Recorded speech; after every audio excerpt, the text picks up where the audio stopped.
Hi, folks. Welcome to Code and Concrete, where we share the latest trends and the stories of trailblazers in the built environment. I'm your host, Matthew Schneider, the CEO of Building Inc. Joining us today is Sunny Oller. Sunny is the CEO and the co-founder of Meta Space Lab, where she incorporates blockchain technology into the real estate rental market.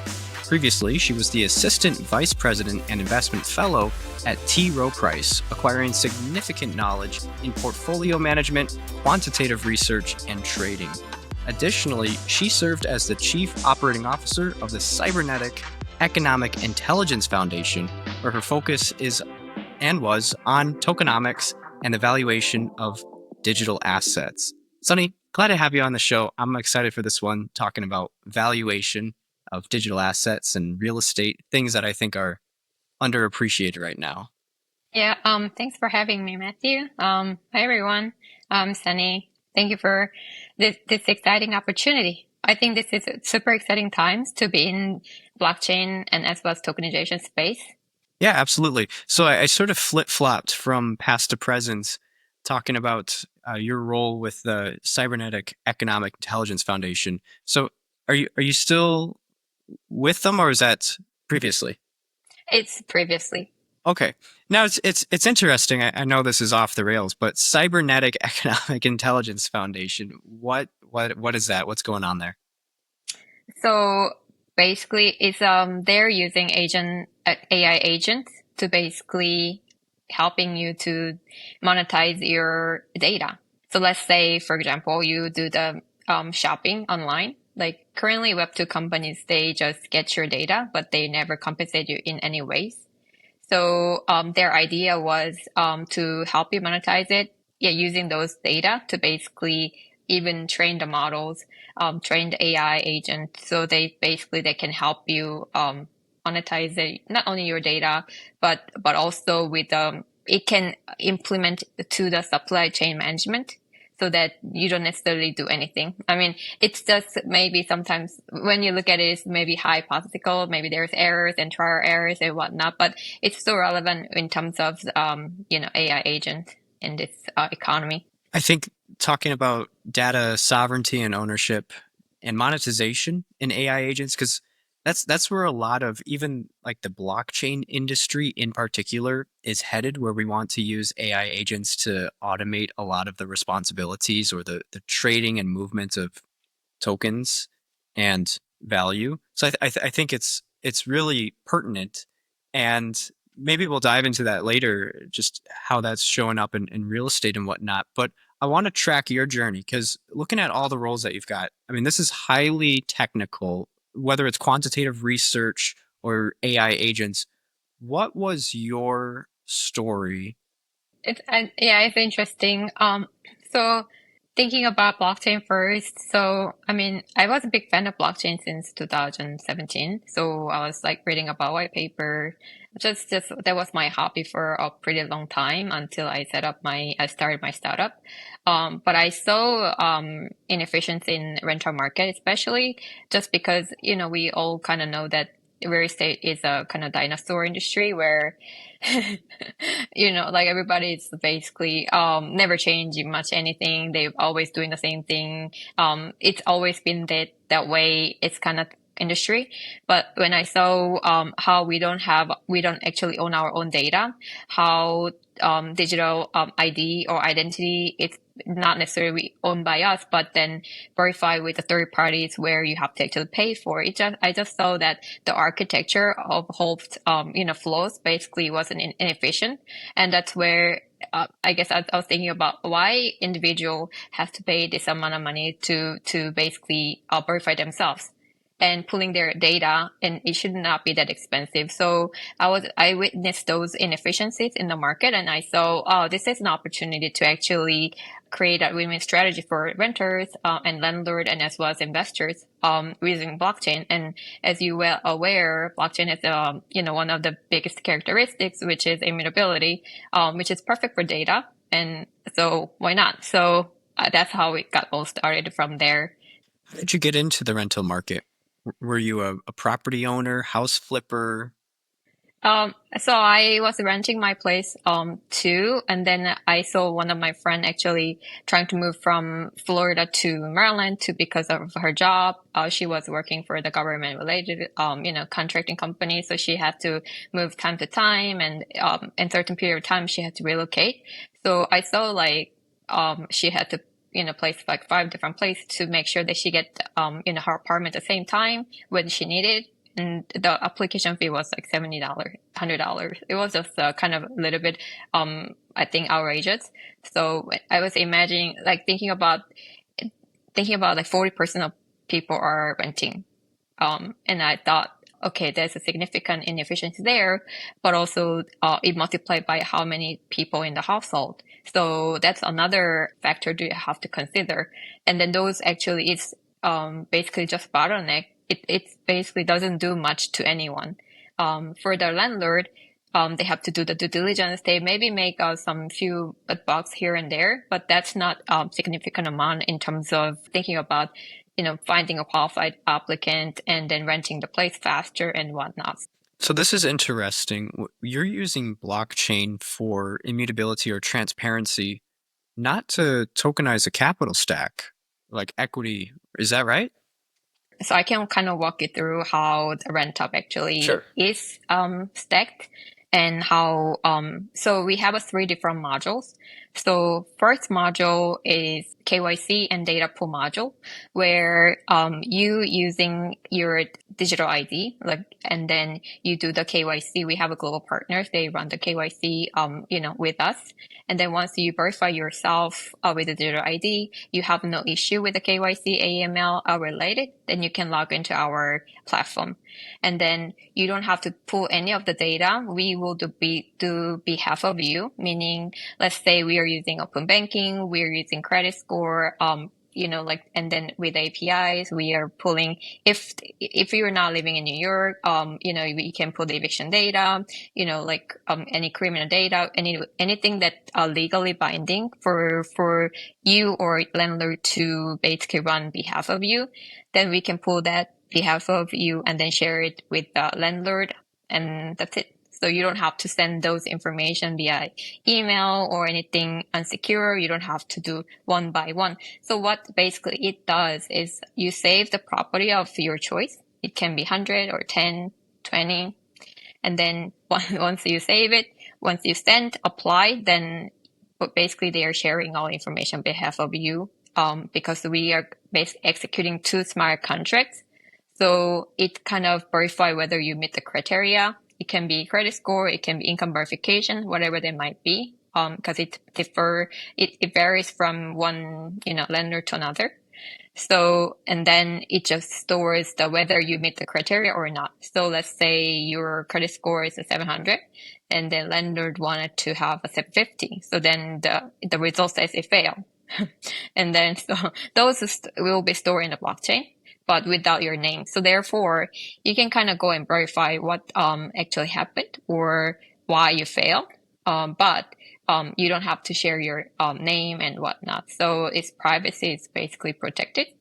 Our basically architecture is with the zero knowledge proofs.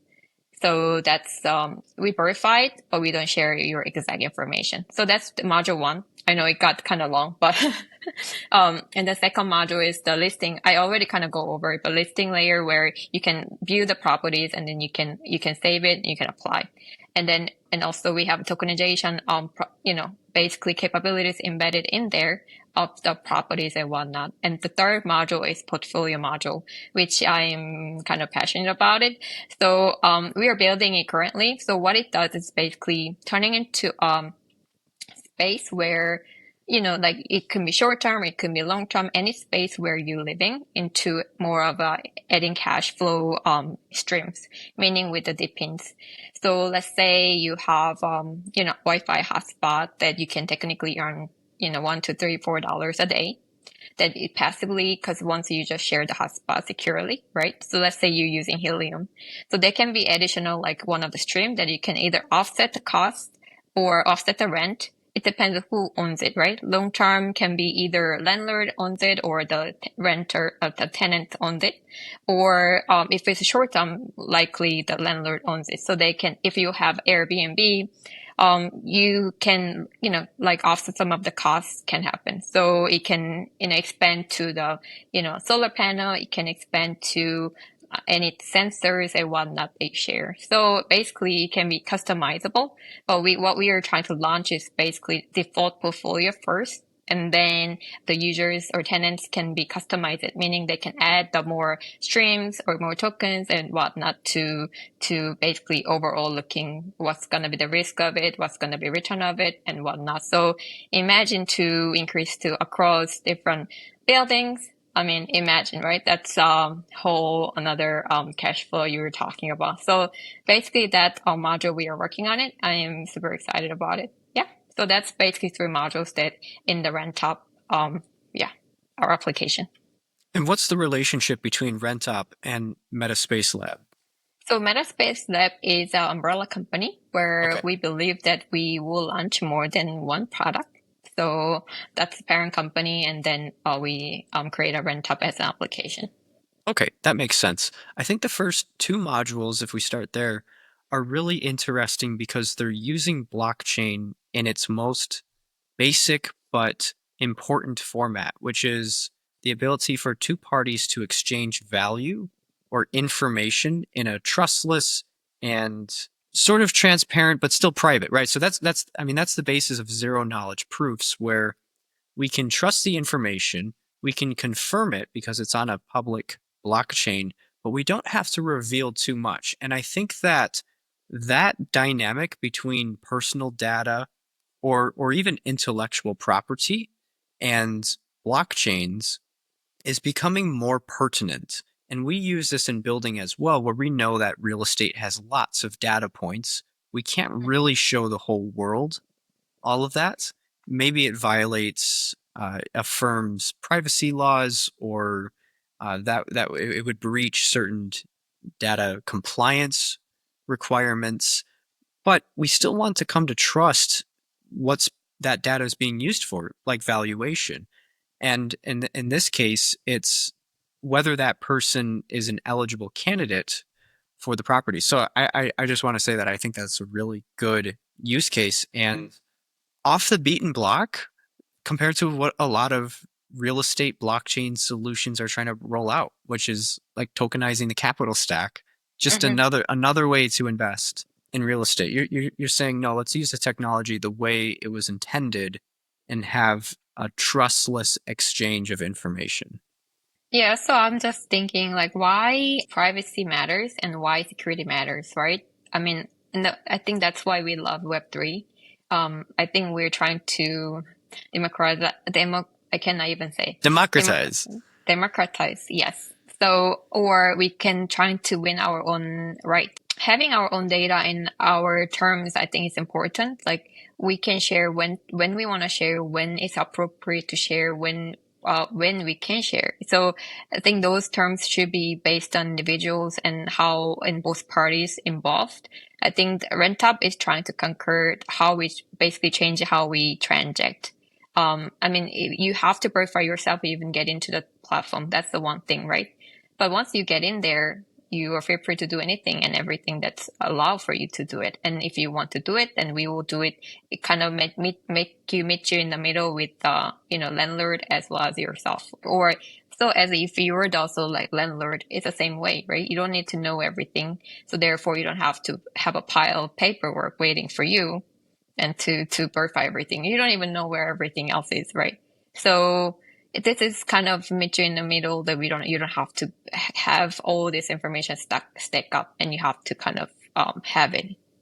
It's no use. For the landlords, when you present RentUp to them, what's the major selling point? Because to me, it's very clear for the renter, but Mm-hmm. what convinces the landlord to utilize this? So one of the point I just mentioned also is basically a lot of the compliance related. So think about this way: if they have any points to being hacked, I think that's very not good.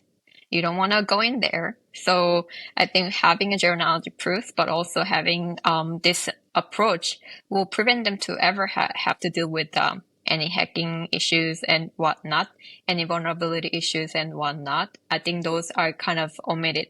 So the risk is already lowered in that regard, but also you will be able to rent it. So let's say if you have already tokenized property, this is no brainer because we are already on the Plume testnet as well as like the base testnet, and we are trying to utilize other like so basically we are looking at mantra and different chains to deploy. So because we are up doing the multi-chain approach, so thinking about that, then it's like it's very automatic. You don't have to have a person to rent out your place because it doesn't really make sense when you think about it. People or investors tokenize their property because it's most likely investment property. So for you, so in that case, the main goal is to increase the ROI. For you to do that, first one is basically lowering the operational cost, and then have the right tenants, qualified tenants in time, and no vacant times. So basically that, and it does automatically for you, and you can pick and choose who you want to rent it out, and it's more fair. So you not necessarily have to deal with a lot of regulations, a lot of things that you have to do it. And when you think about, we have a like lease contract and then deposit automatic release, for example, that's in the components that we are adding into. So then necessarily you don't really necessarily do a lot of stuff in there. It's a lot of things are automatic. So therefore it's for you to have a scale. You can scale up pretty quickly. So that's kind of how we look at it. As we are not necessarily looking at landlord as just one property landlord. We think that if you tokenize it, you also leverage in your capitals. Basically, if it depends on how you want to raise, but let's say you already leveraging your capitals, then you have multiple properties, and then you also leverage in your operational power and whatnot to basically to run faster, quicker, more qualified manner, and omit the chances of getting hacked. The scalability, I think that's Yes. huge. And I hear that a lot. You can implement blockchain for one property, but the real value of a technology like this is when it's applied across many properties or a large portfolio. And especially when it comes to automation, you could save a couple minutes here or there, and that becomes money saved. But if you can do that with many, many units or something that has high turnover, suddenly that becomes a very lucrative solution. And as you pointed out, it actually impacts the return on investment. It's not just a property management fiasco, it's the actual money coming in. And as property owners or investors want to shorten that gap, like how do we never have to worry about any sort of vacancy at all? So I think that does a really good job of trying to mitigate that point of risk or failure for income for that asset. Yep. Totally. So I'm curious your thoughts on the general tokenization of ownership of real estate assets. Simply put, bullish or bearish? How do you feel about tokenization of real estate in general? I think I'll pick the Larry Fink's statements that everything will be tokenized, and I think it makes sense. So I believe tokenization in real world assets it kind of a must because real world assets on maybe real estate specifically is well known illiquid assets, right? So, like I think Anton grew up, he was saying, like tokenization doesn't necessarily increase the liquidity. Sure, I agree. It doesn't increase the liquidity, but if there's a demand for it, like it will make it easier and it can increase the liquidity, by tokenizing it. So, there is that. And when you just think about it, traditionally, having a lot of capital to buy, it's just also bottleneck or limitation for a lot of retail users and whatnot investors. Either you have to be, qualified investors or, institutional investor in order to buy, bigger buildings and whatnot. But by tokenizing it, you can pretty much buy portion of it, fractionalize the real estate. I think that's the big part. And we have to kind of pay attention, but also thinking about when you think about, capital use, that how you're going to deploy your capital, it's another strategy you can think of, not necessarily putting in all the eggs in one basket, having multiple, strategy deployed together, but having diversified strategy, right? Right. Buying some tokens in Florida, some tokens in, I don't know, Georgia, where you are, some tokens in DC, some tokens in, I don't know, Spain. I mean, in many different way of doing things. So I think this is the future. And then it depends on how you strategize your strategy. I think it can do really, well for you in terms of earnings and whatnot. So. Right. And if you couple the diversification with potential liquidity, then what you have is sort of a maneuvering of risk in the market, because you could reallocate when it's necessary. And if you start to notice that there is excess risk in the DC market, right? If every time that there's an administration change, we know a lot of people are moving. And so maybe you don't want rentals in the DC market during that time. And so if you can quickly move out of that and reallocate into a different type of investment, and it doesn't even have to be real estate, it could just be another tokenized financial product, and continuously rebalancing your portfolio. And I mean, just look right now, what we're seeing with the stock market, it's Oh, no. sold off tremendously, right? And you've got a Yep. lot of people who are they're stuck in it, they're in equities, and maybe they're working with Fidelity, and the plan is not to go short, right? Mm-hmm. That's what a trader might do. Say, okay, well, things are going down, new tariff Mm-hmm. news, I'm going short. Well, a lot of people aren't flip-flopping. They're just they buy the stock and they hold it. But I think that's quickly becoming an outdated model, where there needs to Mm-hmm. be versatile, rapid, and data-driven decisions to move investments around in portfolio, and especially in private markets too. Which brings me to your background in quantitative research and trading. Tell me a little bit about that. So, I mean, that was my previous life in Web 2. And, that I was working at that one of the biggest asset management, globally, that, I learned a lot. But also I think it kind of helped me to understand, even Web3 market, how we can strategize. So I'm bringing the Larry again, but I think his vision is basically what I also see, that I think there's a reason what it needs to be tokenized also, but there is also upside why it should be tokenized. So if you tokenize it, basically when you build a portfolio, you can literally build a portfolio with equities and bonds and RWAs. Because what you can do is you can measure the risk and you can measure the return. And there is a beauty in it. So when you create your own portfolio, and you just mentioned also rebalancing and whatnot and everything, but everything is possible is because there's data. One of the reasons why tokenization fund and financial instruments is tokenized, the first, it's basically data is already there. It's just extension of it. And it enable you to do the 24/7 trading. It enable you to even look at even more in depth of data. It's like, so the immutability of the data is kind of the fundamental thing from the financial market already anyways.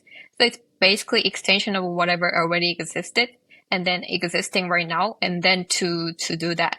So that's why it's so it's so easy to look at everything as an asset. I mean, I'm not saying house is an asset, but it is an asset, right? It is a real estate. So, so basically you can kind of measure and figure it out how you can use it. So think about, I think hitting to the point where why tokenization, it matters also is basically, real asset. When you think about it, it's basically having a collateral, on the back end, right? So, it's kind of funny because if digital money like meme coins or thinking about just digital, tokens, maybe it's so foreign to regular investors or they're risk averse for that, right? So that's why we're breaching like RWAs or, T-bills, tokenized T-bills, for example. This is comfortable for them, like comfortable to institutional investors or regular Web2 investors to digest. That's why it gets so much booming and coming now because they can actually know what's behind it, right? Although they don't have to take the too much risk to basically going into this market because this market is going to be hype, like everybody's going in there, but I don't want to take too much risk because I don't know what I'm going, myself getting myself into. And when you think about it, this is perfect example where I can see what the behind it, I have a real estate behind, on the back, it's collateralized, basically you know what's behind it. So that's it. And that's why it's so easy to digest. How do you think that this is going to impact trading and derivatives? I imagine that more data means more activity and new financial instruments that could be created. I mean, sure, like when you just think about it, I mean, and also probably adding to AI agent, it's no brainer. So the market is like, it's kind of funny because, when you think about it, it's like there is always inefficiency or efficient market, theory where but it's going to be really chaotic in some ways because there'll be a lot of noise and maybe, wrong information in whatever form also can cause a lot of chaos in that way. And, like, so also the derivatives and whatnot, different, basically instruments will always popping up because it just depends how you look at it, making the market neutral, different strategies, but also you don't have like retail, users can have a more empowered, meaning like if they know how to use different tools, you don't necessarily know everything, right? So for example, you don't have to know how to code Python. You don't have to know how to code C. You don't have to know how to code C++. Nothing. Like you can just work with AI agent to basically have, let's say DeFi agent, just build up with, I don't know, Fetch AI, whatever you want to use it. And then just train the model. And then from there, you can kind of test it. You don't have to put actually all your money in there, but you can have put like, I don't know, 100,000, $100 or $1,000 or whatever that, it works for you and then kind of test the strategy, and then go from there. So, I think it's gonna be, if you are willing to like learn about it, I think this is a perfect market to test it. And then going forward, it's AI agent is not going away and tokenization market or the Web3 market, blockchain and crypto is not going to go away, anytime and here to stay. Certainly, certainly. AI agents, I wasn't super familiar with them a couple months ago, but it's becoming pretty obvious that these are, I mean, they're people that don't need breaks. They can work 24/7. And that, I mean, the amount of efficiency that's going to come from that is really exciting. So I want to tie that back to Rentop. Where do you see AI agents assisting some of the rental process or just other modules that Rentop might explore? Yeah, good question. So I think for us is we are exploring the resource allocation for, let's say, the portfolio modules where you can technically, if you have a solar panel, your rooftop, you can do the energy trading in that regard.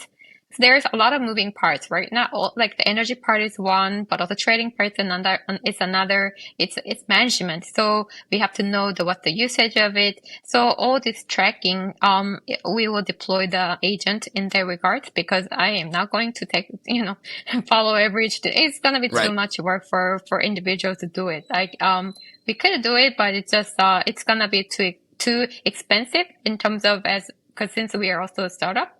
So in that case, it's going to be very well used cases for that. But also, assisting the rental, as you mentioned, like, which one is going to be, better suit for you. Because as right now we're like meaning early. So, but once we know that your patterns, your trend, like what you're looking for, if you learn more about as a users, or we know more about you as a lender, then there's a trend for it, right? What kind of, like the personal or, the type of tenant or type of lender you like, what area you like, what's the area, like how much rent you are willing to pay or and things like that nature, then, it's basically easy to, let the, agent search for the place for you. So it's gonna be agent economy regardless. It's a matter of when.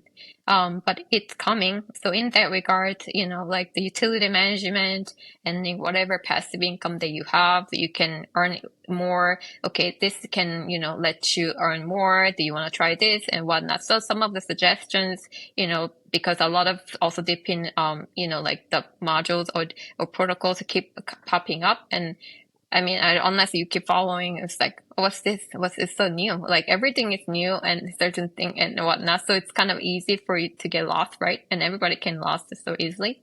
So in that regards, the knowledge base, that's where they can help us to navigate this and to benefit users. This rent up is all for the users. We want to utilize the technology to help, and why not? It's a passive income, so it should help you too. Yeah, you mentioned a couple deep in decentralized physical infrastructure network ideas in here, monetization of hotspots or solar panels. And then you have AI agents that could be trading excess energy to neighboring properties, which is so interesting because that's smart city philosophy being tied back into just blockchain. Like if start Mm-hmm. moving things onto the blockchain and you sort of open up the world. It's a very interesting rabbit hole. Do you see yourself getting involved in deep in stuff? I mean, you did mention the hotspots and maybe solar. Are there any areas that would be priority? We're kind of approaching to more hotspot and more energy as of now. But if any other different providers, if they're interested in, I mean, we're here to collaborate because I feel like that pushing one-to-one individual module or gear to any space for the pins, I think that's a lot of work for.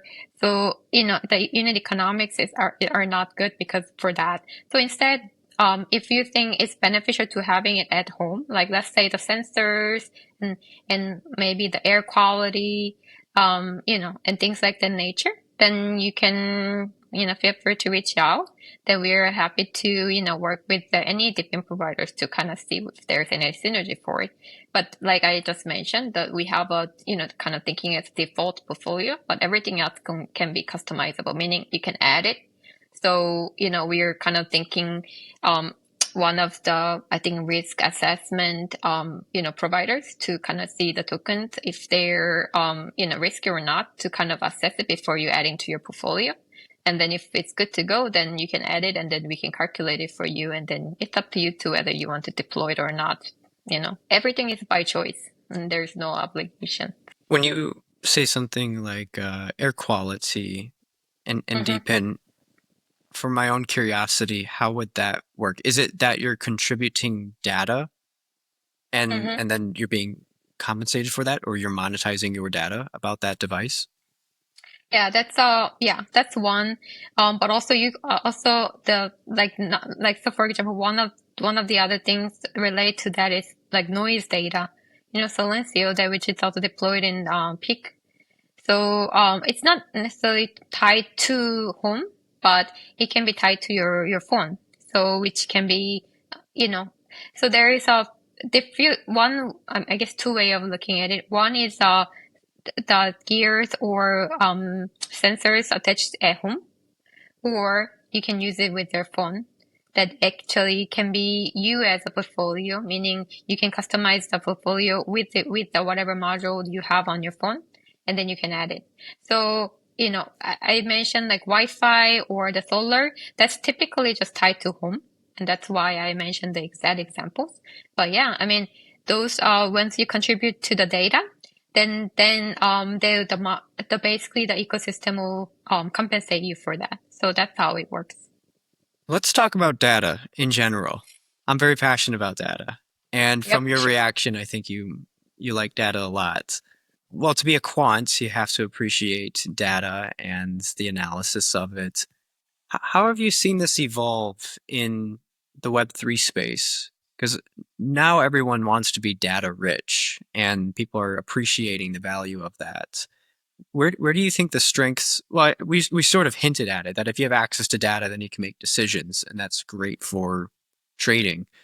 And then of course there's the monetization. I'm almost answering my own question, but of course I want you to answer the question. So where do you see a lot of the opportunities for injecting data into the blockchain space? And I kind of keep that wide open because you could be talking about tokenization, DPIN, RWA.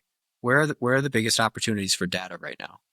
I don't know. I mean, I think what you're building is also super interesting. I think, I mean, we talk on offsites, but from the ground up, I think having a data of home, I think that also, it directly impact the RWAs, meaning the tokenization for the house, because you already have the pure data there. So that, your data is already quality good. So having a good quality of data, I think that's a super important. So it's like, a lot of data can be somewhat noisy in a way because you are basically moving to Web2 data to Web3. But in the meantime, to bring it to on-chain, like you have to always make sure that those are data clean and good, right? So there's that. But I think to your point, I kind of sidetracked just a little bit. But so I think biggest opportunity is always going to be, I think, the investment side of it. So it can be, 24/7 trading. It's also widely open. And think about before tokenization, it's really difficult for any users outside of, for example, US to buy real estate in the US, right? So either you have to have a full amount of capital. If you're ultra wealthy, no problem. But if you're not, then I think there's almost like no way. Or you spend so much money for compliance costs and whatnot. Because tokenization, to be honest, it's kind of omit those costs to minimize. Meaning, at the first, when you tokenize it, you do have to pay the compliance costs for sure.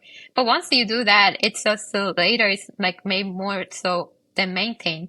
But then whoever user wants to buy it, then they can just go ahead and buy it. Like they can, clarify themselves as KYC and AML, whatnot. If everything is clear, they can just go ahead and buy. So which is easier to transact. So to your point, what's the biggest opportunity? The opportunity to become like everybody's can do anything pretty much in terms of buying and selling. So the scalability is a big thing. So basically certain investors were more, I guess, have more open to opportunity. Now it kind of changed to overall population. So, I think that's basically one of the opportunity. And because of that, that actually creates liquidity because more demand to buy and then more, so there's a demand and supply. There we go. So then, not necessarily, automatically creating the liquidity, but if there is a demand for it, then there is an opportunity by tokenizing it, and therefore, buying and selling and whatnot, and around those, and they have opportunity there. So yeah, I mean, it's basically more clear, more clean, but also, more fair. It's fairer transaction, and as well as it's open to the public. Where do you see some of the challenges? Regulations. So I think it's, the blockchain and tokenization and whatnot, it's still new. I mean, blockchain is not new, but, tokenization and whatnot and new, like the adoption in the market it's new. So I think their regulation is always kind of catching up afterwards. So I think this is no exception. It's still the same. So, some of other countries like UAE and maybe, Singapore, some of the areas they're already advanced, except then everyone else is kind of, following, right? And trying to make sure things are good and whatnot. So I think that there's that. And also user adoption. I mean, you in the space for a while, and so a lot of stuff. So yeah, a lot of things I don't have to explain. You already got it. So, but then most of the times it's just because we're passionate about it, but not necessarily we have to think about the regular users. We don't necessarily know how the internet works. Like we don't care about TCP IP, handshake, whatever. We don't, it's like, if you just think about it, just, email, you send the email and some other part of the person should receive it, right? So that's kind of the thing that I think we want from even the blockchain or crypto space. We don't need to know, or we don't want to explain what's behind the scene. But as long as the quality of the technology is good, as long as you can trust that, like all the technical, capabilities and everything else is actually executing what it says it will. I think there is that. So usually know just a little bit about it and they know the benefit about it and that's it. And that they can just use it comfortably. I think that's a builder's job there to make sure, everything else is very seamless. And I think the technology itself, maybe just, it always has to be good, meaning like we don't want Luna happen again. Right. Yep. So it can happen. So we need to always test it and, sandbox it before we deploy anything. We always check, like different scenarios, testing, always test. Always test. That's kind of my thing. And me and my co-founder, we're like, make sure you always test, right? Like, otherwise, I don't want to see the errors. Like, we don't want to see the errors. Like, we just always kind of make sure. So that's kind of the thing. So yeah, I think that goes the same way. You mentioned regulation and you're in DC. So I want to ask, what are some of the regulatory improvements we would want to see? And maybe they're already in effect in another region and we should follow suit. What are those adjustments that would move the industry forward? I think I'm not an expert in the regulation, but I think UAE is definitely, kind of pioneering and they have let's say they have a free zone, right? So they can set up any business, but especially a lot of crypto companies move there, because it's easier for them to do the business there instead of, our previous, terms. Basically, it was not easy. And nobody wanted to deal with it just because, regulation was not friendly, to blockchain and crypto. And everyone thought that, crypto was a blockchain was a crypto, which is not true. So I think the clarity and then again, the user education is the thing. Like we're not trying to make you an expert in any regards, but, like terms and definitions and technology stuff they should have, whoever make a decision or regulations have some understanding of that and then go from there because those can be a very impactful technology for a lot of users. And then we should not ignore that part. Not necessarily only the money making, but let's say, trying to protect the user's privacy and a lot of paperwork that they can be omitted. Also that also means save trees, save the cloud space, save electricity and whatnot. So there's a lot of effect, that impact by those even small changes, regulations and whatnot. I think those are super important for us to kind of care.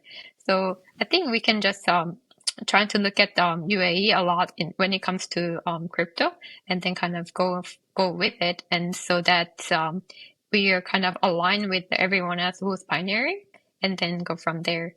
I'm not saying they're the best, but so far they are doing well. So I guess there's a reason why the company is moving to that direction. So I'd like to ask the inverse again. Is there anything that the US is doing really well? I think we trying to help each other. I think that's moving pragmatic or moving things fast. Especially I think if you're in a build space or founders or like the people who actually involved with the educators or any different organizations, and you already know like how we can do this, things basically better.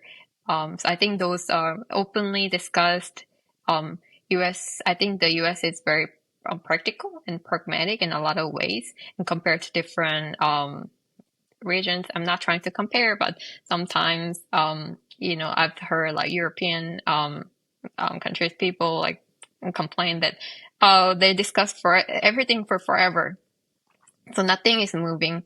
And I totally understand. Sometimes it takes forever for them to move any needles, anywhere. So they're stuck. So that's what I heard. And compared to that, I think the US is, we are now moving to this and ABC. So then, okay, let's go and do that, right? Let's make the changes. So now, compared to the Biden administration, now things are a lot different Right. then. So I think we're adapting the change age pretty quickly. I think that's what US is good about. I appreciate you entertaining these regulatory questions because I know it was sort of a tangent and it wasn't on the agenda at all, but I do think it's interesting.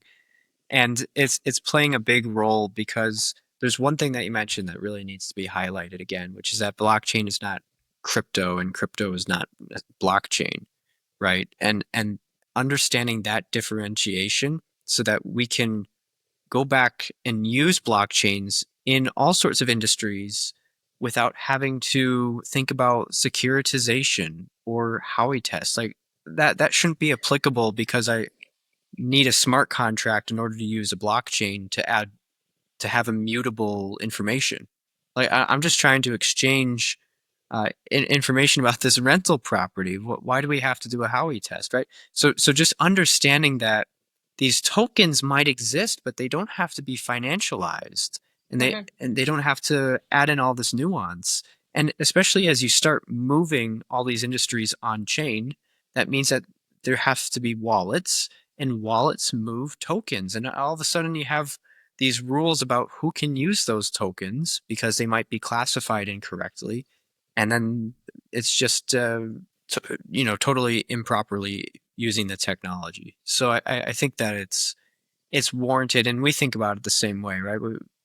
You and I have similarities in the way that we are using blockchain in a multifaceted approach for a golden copy of information, a zero knowledge proof means of moving that information and making decisions off of it, and then the tokenization aspect of that asset. I think that all of those complement each other really well. And just looking at trading, if you think about trading in private markets, all the data that needs that you want the privacy of private markets, but the power of public markets.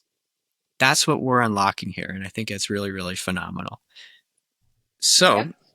looking at the roadmap for Metaspace Lab and Rentop and anything else that you might have in store that you're not telling us, what are you working on? What can we come to expect? Exciting stuff. But mainly a lot of partnerships. Basically, we're trying to see how we can benefit using technology to benefit not only Web2 users or Web3 users, but everybody else who's involved that actually can benefit because that's kind of main goal. So right now I'm working on talking to different people and how we can actually, do the partnerships and benefit all the parties involved. So that's my main goal now. And then in the meantime, we are working on the module 3, the agent and the portfolios and whatnot to basically, so always open to do the beta testing with any, interest, like anybody who's interested in our project, feel free to reach out. So, then, and also talking to some people in Dubai, so basically, because, as I just mentioned, their regulations and everything is so, friendly with the blockchain and crypto. So, it's easier for us to work in any, regards. So that's also up and coming. So a lot of exciting stuff. Going international. It's exciting. And I think I've got a nice introduction for you. We can talk about that after the show, but I know some folks with rental properties and they would love to use blockchain in all sorts of ways. Naturally, they're a client of ours, but I do think that they would be excited to hear more about the solution that you're bringing to the market and get some new partnerships and deal flow for you. So Awesome. I want to talk about like what's going on with the company. Do you have a call to action for folks who are Mhm. listening? Are you raising a round soon? Yes. So we are raising right now. So if you're interested in, let us know. So, we can send documents and proper, information related to that. So yeah, we are raising right now. Anything is welcome. I just mentioned partnerships. Exciting, exciting. Well, I've enjoyed talking about the real use case, as I think of it, of blockchain, which is the transaction and the protection of information between two parties. And then, of course, the tokenization of the asset itself. One thing we didn't touch on too much was digital asset valuation. Do you want to fill us in real quick what that means to you? So, basically to me, so I just briefly before mentioned the risk assessment tool. So, they're called Particular. So I don't know if you heard of them, but they're doing a Very, phenomenal very work. familiar. Yeah. Okay, I am a big fan of them, but basically, they just did a partnership with Moody's. So I think it's basically they're expanding the traditional basically evaluation to digital space. So it's not going to be. I mean, it's going to be different because you're looking at what chain you're deploying. So things like so. In terms of risk assessments, looking at the risk, it's basically the same, but in terms of what you're looking at, it's different. So in order for you as a user to utilize, the valuation itself, you have to know what goes in there. So that's why we haven't, so it's still building, right? So the space is not mature enough. So you have to be aware that's what kind of risk you are taking. So for example, like if your assets in Ethereum versus if your asset is some other chain that's new, and have a less TVL. I mean, TVL is not one of the total value locked, one of the, kind of like measures everyone's looking at, but it's not everything, right? But it's a one-off thing, and how many users actually using, what's the transaction volumes, like, what's the gas fees, how, and related to the assets. So everything else is, relate, like the components to measure the risk. This is, it's up and coming, and it's still new, meaning the valuation itself is not new, right? It's been around, but with the digital assets, it's a different way of looking at it. I think that's the framework and whatnot is still building, but we need to kind of so what we know already when we're looking at the tokens, and they're making it more as a framework to make that it can communicate with the traditional assets and the traditional also investors.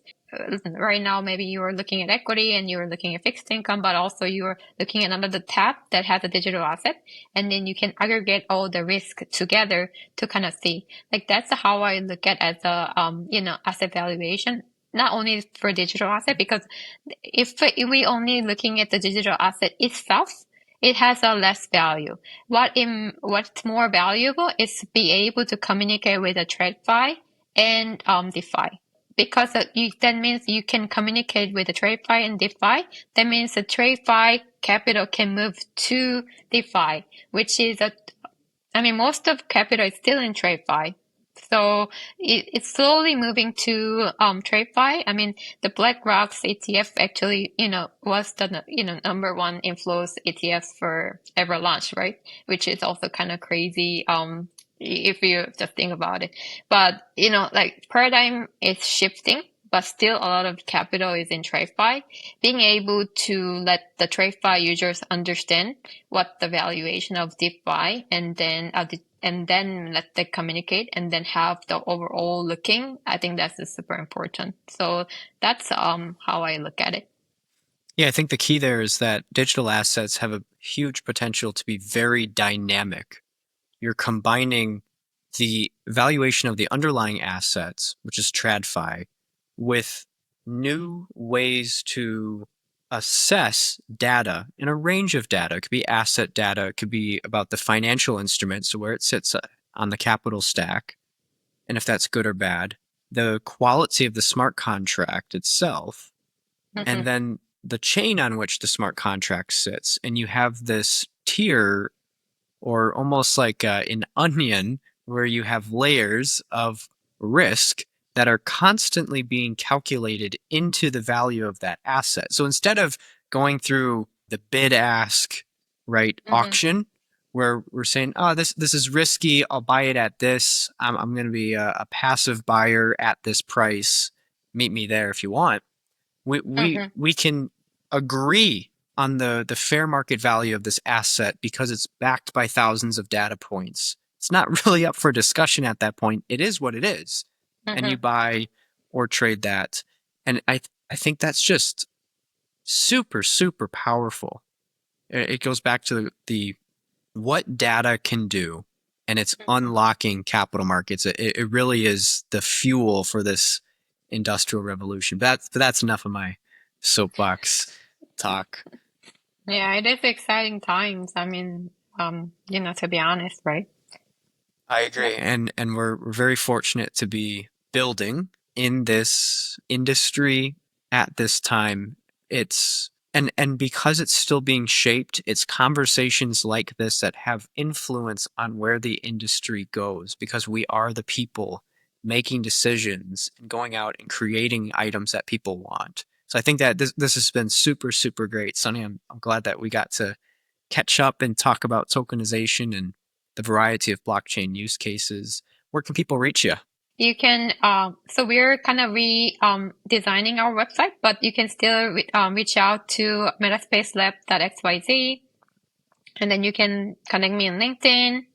You can connect Metaspace Lab's LinkedIn page.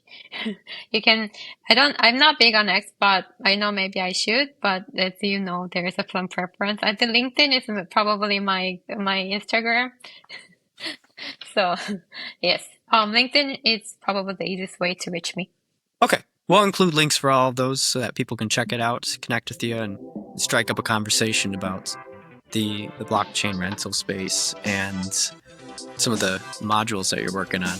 Sure. Awesome. Well, thank you very much. And of course, all of our listeners as well, thank you for tuning in. And if you did enjoy the episode or any of the past episodes, we appreciate a 5-star rating. Helps us grow. It's completely free and takes a couple seconds. So until next time, Sunny. Thank you. Thanks for having me. Of course.